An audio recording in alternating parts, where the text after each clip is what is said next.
বিসমিল্লাহির রহমানির রহিম। জাবালে নূর চ্যানেলের পক্ষ থেকে স্বাগতম। আসসালামু আলাইকুম। সম্মানিত দিনদার ভাই বোন বন্ধুরা, আজকে নতুন আরও একটি ভিডিও নিয়ে হাজির হয়েছি। শত্রুকে ধ্বংস, বরবাদ এবং তাবাহ করার একটি আমল। এটি খুবই মারাত্মক এবং খুবই পাওয়ারফুল এবং খুবই এটি কার্যকরী একটি আমল। কাজেই এই আমলটি কখনোই অন্যায় অসৎ উদ্দেশ্যে কাউকে কষ্ট দেওয়ার জন্য হিংসামূলক, শত্রুতামূলক এই আমলটি করা যাবে না।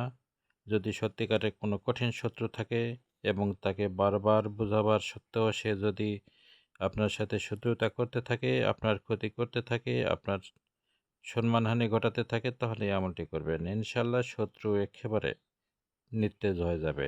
শত্রু ধ্বংস, বরবাদ, তাবাহ হয়ে যাবে।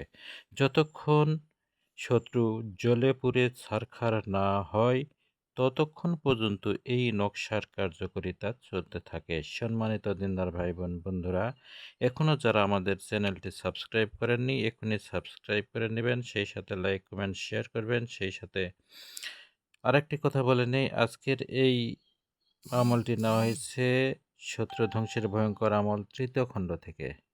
শত্রু ধ্বংসের ভয়ঙ্কর আমল তৃতীয় খণ্ড কিতাব থেকে। এই কিতাবটি সহ আমাদের প্রকাশিত কিতাবগুলি সংগ্রহ করতে চাইলে আমাদের সাথে হোয়াটসঅ্যাপ বা মোবাইলে যোগাযোগ করে কিতাবগুলি সংগ্রহ করতে পারেন। সম্মানিত দিনদার ভাই বোন বন্ধুরা, শনিবার বা মঙ্গলবার অজুসহ জায়নামাজে বসে শত্রু দমনের নিয়তে দস্তার পাতে এই নকশাটি লিখবেন। নকশার নিচে শত্রুর নাম, শত্রুর মায়ের নাম লিখবেন। আবারও বলছি, শনিবার বা মঙ্গলবার পাক পবিত্র হয়ে দস্তার পাতে এই নকশাটি লিখবেন। লোহার পেরেক দিয়ে দাগ টেনে টেনে লিখবেন। লেখা শেষ হলে লোবান জ্বালিয়ে ধুনো দেবেন। এরপর নকশাটি আগুনের মধ্যে ফেলে দেবেন। ইনশাল্লাহ শত্রু কঠিন রোগে আক্রান্ত হবে। শত্রু একেবারে বরবাদ, তাবাহি, ধ্বংস হয়ে যাবে।